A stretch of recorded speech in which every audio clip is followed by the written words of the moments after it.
Strawberry કાજુ બરફી બનાવવા માટે 250 ગ્રામ સ્ટ્રોબેરીને પાણીથી સરખી રીતે ધોઈ લેવી.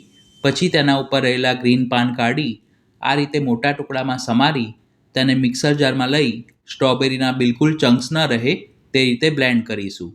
તૈયાર કરેલા સ્ટ્રોબેરીના પલ્પને એક પેનમાં કાઢી તેમાં અડધો કપ ખાંડ ઉમેરી ખાંડ ઓગળે અને તેનું પાણી બળે ત્યાં સુધી ધીમી આંચ પર કૂક કરીશું. સ્ટ્રોબેરીનો પલ્પ આ રીતે ખદખદવા લાગે પછી તેમાં અડધો કપ ક્રશ કરેલા કાજુ અને અડધો કપ દૂધનો મોળો માવો ઉમેરી બધું જ સરખું મિક્સ કરી મિશ્રણ ઘટ્ટ થાય ત્યાં સુધી ધીમી આંચ પર તેને ફરીથી કૂક કરીશું.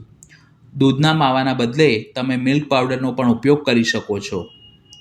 આ બરફી બનાવવાની કુકિંગ પ્રોસેસ 20થી 25 મિનિટની છે.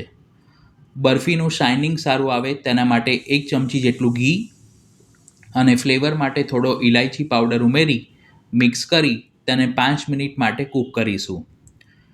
મિશ્રણ ઘટ્ટ થઈ અને પેનમાંથી છૂટું પડવા લાગે એટલે ગેસ બંધ કરી બટર પેપર પાથરેલી ટ્રેમાં તેને કાઢી ઇક્વલી સેટ કરીશું. બરફીને વધુ આકર્ષક બનાવવા માટે તેના ઉપર થોડા કાજુના ફાડા લગાવી તે રૂમ ટેમ્પરેચર પર સરખી સેટ થાય એટલે એક સરખા ચોરસ પીસ કરી સર્વિંગ પ્લેટમાં સર્વ કરીશું.